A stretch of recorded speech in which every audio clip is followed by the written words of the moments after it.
Pense em uma declaração, uma figura que parece misteriosa e um momento que simplesmente mudou o rumo da história. É sobre isso que vamos conversar hoje. O cenário não podia ser mais simples. Imagina só, as margens poeirentas de um rio, um lugar central para a vida e para a fé de todo um povo. Pois é, foi bem ali, no meio do que parecia ser um dia comum, que o extraordinário aconteceu.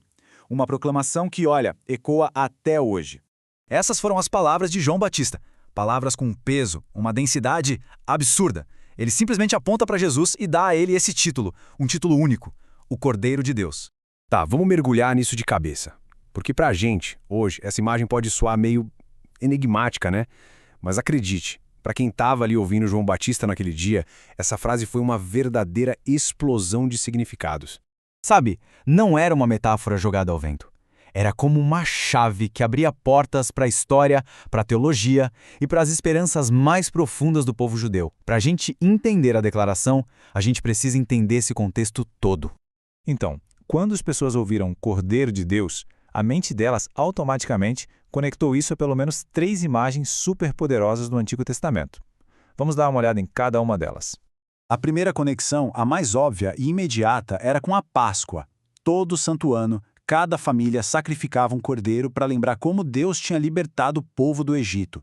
O sangue desse cordeiro nas portas foi o sinal de proteção. Era um símbolo de resgate, de salvação, de liberdade. Mas não era só na Páscoa. A imagem do cordeiro era constante na vida religiosa. Todos os dias, lá no templo, cordeiros eram sacrificados como ofertas pela expiação, buscando o perdão dos pecados. Então a ideia de um cordeiro estava totalmente ligada à necessidade de se reconciliar com Deus. E agora a gente chega na camada mais profunda de todas. Esse título também trazia à tona a figura profética do Ebed Adonai, o servo do Senhor, lá do livro de Isaías.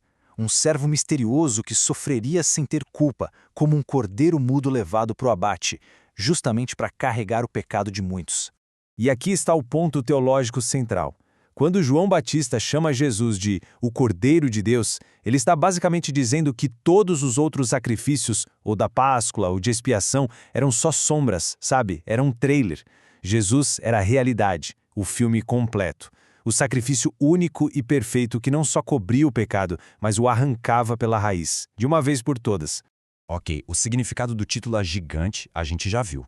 Mas a identidade de quem falou, do João Batista, é tão importante quanto, principalmente quando a gente lê o Evangelho de João. Olha, João Batista não era um pregador qualquer. Ele é apresentado como o último profeta da antiga aliança, a figura enviada por Deus para preparar o caminho, para ser a ponte entre tudo que foi prometido e aquele que estava chegando.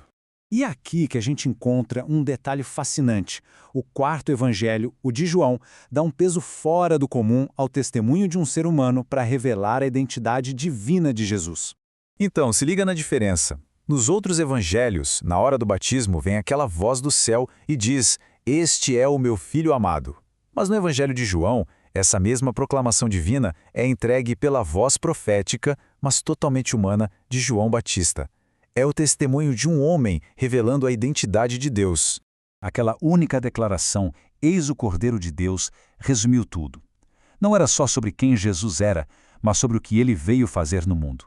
A missão era complexa, ser a solução definitiva para o pecado, cumprir todas as sombras dos sacrifícios antigos, mostrar a verdadeira natureza de Deus e, ainda por cima, começar uma nova era, a era do Espírito Santo. O Evangelho de João não conta essa história só para a gente ficar sabendo. A forma como João Batista testemunha se torna um padrão, sabe? Um exemplo do que realmente significa ser uma testemunha. Isso mostra pra gente que testemunho de verdade não é só discurso. É uma vida que reflete a verdade que se fala. É algo concreto, feito de ações, atitudes e compromissos, que promovem transformação e esperança. Então, resumindo, aquela declaração nas margens do Jordão foi um ponto de virada na história.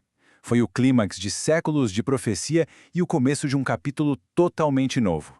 E tudo isso validado pelo testemunho de um homem que viu, ouviu e declarou a verdade. Isso tudo nos deixa com uma pergunta para a gente pensar. A história de João Batista mostra o poder que uma voz humana tem para apontar para uma verdade muito maior. Se aquele testemunho foi tão transformador, como será que ele se manifesta nos nossos dias?